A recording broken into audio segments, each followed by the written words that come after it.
જય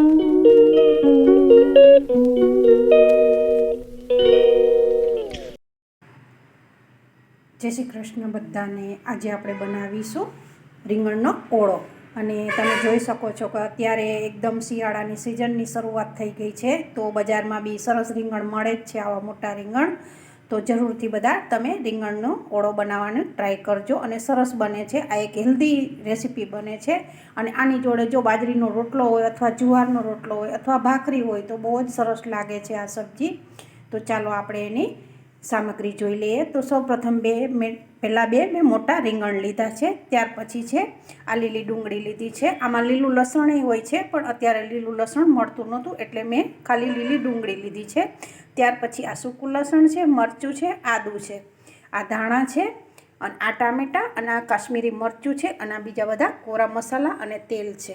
ત્યાર પછી આવે છે આ તુવેર આવે છે। આમ તો આમાં લીલા વટાણા નાખવાના હોય છે, પણ લીલા વટાણા બી હજુ એટલા જોઈએ એટલા સારા મળતા નથી, એટલે મેં તુવેરનો ઉપયોગ કર્યો છે। જો તમારે લીલા વટાણા નાખવા હોય તો તમે નાખી શકો છો। ત્યાર પછી જો સૂકા વટાણા આવે છે એને રાતે પલાળી અને પછી તમે વટાણા નાખો તો બી સરસ લાગે છે। તો ચાલો હવે આપણે બનાવી દઈએ રીંગણનો ઓળો। આ એકદમ સૌરાષ્ટ્રની ટ્રેડિશનલ વાનગી છે, તો જરૂરથી તમે બધા ટ્રાય કરજો મારી રેસીપી। હવે આપણે આ રીંગણને ગેસમાં શેકવાના છે। તો સૌપ્રથમ પહેલાં આપણે રીંગણને આવી રીતે ચપ્પુથી પહેલાં આપણી આવી રીતે હોલ પાડી દેવાના છે, જેથી કરી અને સરસ આ રીંગણ છે એમાં એકદમ અંદર સુધી બફાઈ જાય, કાચા ના રહે અને આપણે છાલ ઉખાડવામાં બી સહેલાઈ રહે। તમે જોઈ શકો છો આવી રીતે સેજ આપણે કાપા પાડી દેવાના છે અંદર સુધી, આવી રીતે થોડા ચપ્પુથી કાપા માર। હવે એકદમ સરસ મેં કાપા પાડી દીધા છે અંદર, તમે જોઈ શકો છો બધી બાજુ સેજ હોલ પાડી દીધા છે। ત્યાર પછી આપણે થોડું તેલ લેવાનું છે, તેલને આવી રીતે આંગળીમાં લઈ અને આ તેલને બધે રીંગણમાં આવી રીતે કોટ કરી દેવાનું છે, જેથી કરી અને છાલ છે એકદમ તેલ લગાવવાથી એકદમ સહેલાઈથી નીકળી જાય છે। તમે જોઈ શકો છો બધી બાજુ આપણે આવી રીતે તેલ લગાવી દેવાનું છે અને પછી ગેસ ઉપર આપણે આવી રીતે એને શેકવાના છે। આમ તો જનરલી આ ઓળો એકદમ ચૂલામાં જ બહુ સરસ થાય છે। ચૂલામાં જો આ ઓળો બનાવ્યો હોય તો એની મીઠાશ એકદમ સરસ જ આવે છે, પણ અત્યારના જમાના પ્રમાણે કોઈ ચૂલા ઘરે રાખતા નથી એટલે આપણે ફરજિયાત ગેસમાં જ બનાવવો પડે છે। તો ચાલો હવે આપણે એને શેકી દઈએ। હવે તમે જોઈ શકો છો બે ચૂલા ઉપર મેં ધીમા ગેસ ઉપર એટલે વચ્ચે ગેસ રાખ્યો છે, બહુ ફાસેય નથી અને બહુ ધીમોય નથી। આવી રીતે પહેલાં ઊભા રાખવાના છે રીંગણને શેકવા માટે, અને ત્યાર પછી આપણે જેમ શેકાતા જાય એમ આવી રીતે આપણે આડો કરવાનું છે, પછી આ રીતે કરવાનું છે, આવી રીતે ગોળ ગોળ ફેરવી જેમ શેકાતા જાય એવી રીતે શેકી અને પછી આપણે ઉતારી લેવાના છે અને ઠંડા થાય પછી આપણે એની છાલ કાઢી નાખવાની। હવે તમે જોઈ શકો છો એકદમ સરસ રીંગણ પોચું પડી ગયું છે અને એકદમ સરસ શેકાઈ ગયું છે। આવી રીતે હાથથી થોડું પ્રેસ કરીને જોઈ લેવાનું, જે ભાગ કાચો હોય એ સાઈડ આપણે આવી રીતે મૂકશો તો એકદમ સરસ શેકાઈ જશે અને લગભગ શેકાવા જ આવ્યું છે। હવે આપણે ગેસ બંધ કરી અને તુવેરને જે આપણે મસાલો કરવાનો છે એની સામગ્રી કરી દઈએ। હવે આપણે તવો મૂકી દીધો છે અને તેલ નાખવાનું છે, 2 પાવરા તેલ મતલબ 2 ચમચા તેલ નાખવાનું છે, કારણ કે આ રીંગણના ઓળામાં થોડું તેલ વધારે હશે તો સારું લાગશે। તેલ થઈ જાય પછી આપણે આ એક મોળું મરચું છે એ નાખવાનું છે, આને ખાલી સેજ તેલમાં સાતળવાનું છે અને કાઢી લેવાનું છે। જ્યારે આપણે સર્વ કરીશું ત્યારે આ મોળું મરચું ઉપર મૂકીશું તો સરસ લાગશે અને ખાવામાં બી સારું લાગે છે। તો આવી રીતે પહેલાં એને સાતળી દેવાનું છે, ખાલી તેલમાં સાતળવાનું જ છે, આપણે બહુ પોચું નથી કરી દેવાનું। આવી રીતે બધી બાજુ થોડું શેકાઈ જાય એટલે આપણે મરચાંને કાઢી લેવાનું છે, ત્યાર પછી આપણે વઘાર કરવાનો। હવે આપણે મરચાંને કાઢી લઈશું, તમે જોઈ શકો છો સરસ બસ આ જ ટાઈપનું આપણે રાખવાનું છે, બહુ એકદમ ગોલ્ડન નથી કરી દેવાનું, બસ આ રીતે ખાલી પોચું પડે એટલું જ રાખવાનું છે। હવે આપણે એને કાઢી લઈશું।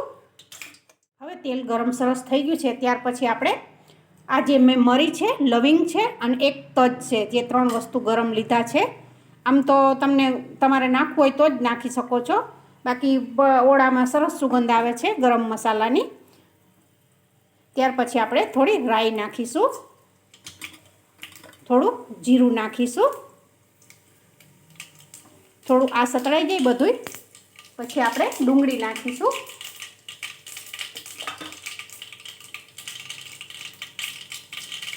ત્યાર પછી આ જે પેસ્ટ બનાવી છે લસણ, આદું અને મરચાં એનું નાખવાનું છે.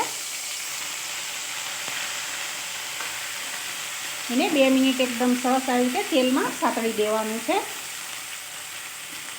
લસણ જરાય કાચાસવાળો ભાગ ન રહે, એકદમ સરસ લસણ શેકાઈ જાય. આમાં તો લીલું લસણ બહુ સરસ લાગે છે, પણ હજુ આવ્યું નથી લસણ એટલે મેં નથી નાખ્યું. અને આ એક શિયાળામાં એકદમ ગરમ રીંગણ બી ગરમ છે અને બધા જે આપણે મસાલા નાખીએ છીએ એ બી ગરમ છે. તો આ એકદમ હેલ્ધી રેસીપી છે અને શિયાળામાં ગરમાશ લાવે છે આ જે સબ્જી છે એ. ત્યાર પછી આપણે ડુંગળી નાખી દઈશું. 1 વાટકી કાપીને રાખી છે એ. સરસ ડુંગળી શેકાઈ ગઈ છે આપણી, તમે જોઈ શકો છો. ત્યાર પછી આપણે ટામેટાં નાખી દેવાના છે, ઝીણા કરીને કાપ્યા છે એ. અને જે આપણે તુવેર છે એ સરસ ધોઈ અને ચોખ્ખી કરીને રાખી દીધી છે. તુવેર આપણે એકદમ તેલમાં જ સાતળી દેવાની છે, જેથી કરી અને તુવેર સરસ ચડી જાય, એકદમ સરસ તુવેર કાચી ના રહે. એટલે ટામેટાં ડુંગળીની જોડે જ આપણે સરસ નાખી દેવાની છે, અત્યારે જ નાખી દેવાની છે, જેથી કરી અને સરસ તેલમાં શેકાઈ જાય. ત્યાર પછી આપણે લીલી ડુંગળી નાખી દઈશું. લીલી ડુંગળીને બધી નાખી દેવાની છે અને આને આપણે 5 થી 7 મિનિટ માટે ધીમા તાપે પાણી નાખ્યા વગર તેલમાં જ બી એકદમ થવા દેવાનું છે. પાણી બિલકુલ અત્યારે નાખવાનું જ નથી. બસ આને 5 થી 7 મિનિટ ધીમા તાપે આપણે રહેવા દેવાનું. હવે એકદમ રીંગણ સરસ શેકાઈ ગયા છે અને ઠંડા બી પડી ગયા છે. તો તમે જોઈ શકો છો એકદમ આસાનીથી એની છાલ નીકળી જાય છે. આ રીતે બધી છાલ આપણે કાઢી નાખવાની છે. તમે જોઈ શકો છો ક્યાં બી અંદરનો જે ગરબ છે એને ચોટતું બી નથી અને એકદમ આસાનીથી આવી રીતે છાલ નીકળી જાય છે. જો તમે તેલ લગાડશો તો આવી રીતે ઉખડી જશે, બાકી તેલ નહીં લગાવેલું હોય તો આ બધું જોડે જોડે બધું નીકળવા માંડશે. તો તેલ લગાવવાનો મતલબ જ આ છે કે જે આપણી એની ચામડી છે એકદમ સરળતાથી નીકળી જાય.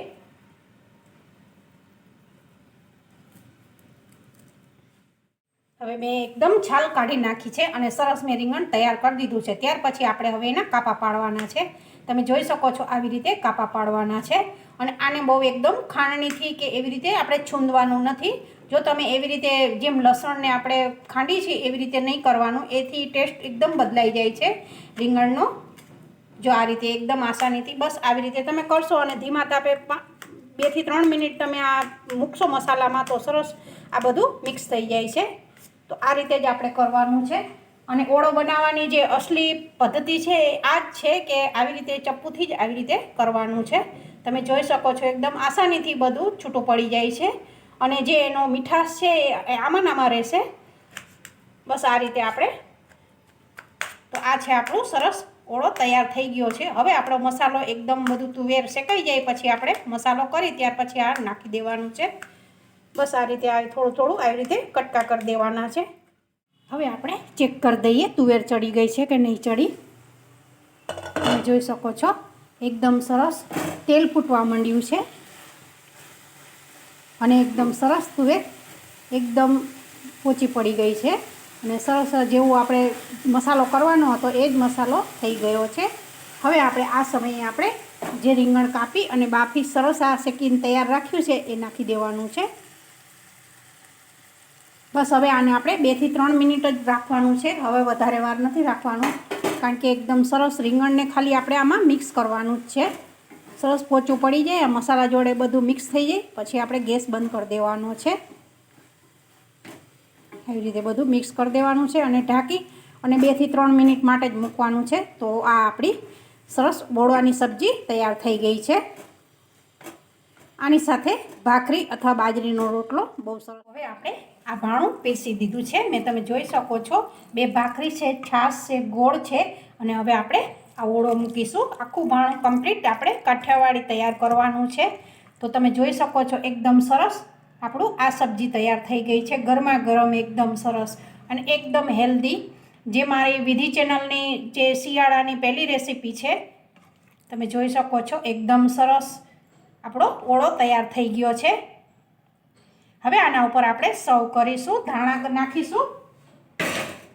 આજે મેં મરચું શરૂઆતમાં મૂક્યું હતું એ મરચું છે અને ત્યાર પછી થોડા ધાણા નાખીશું આવી રીતે ઓળાની ઉપર.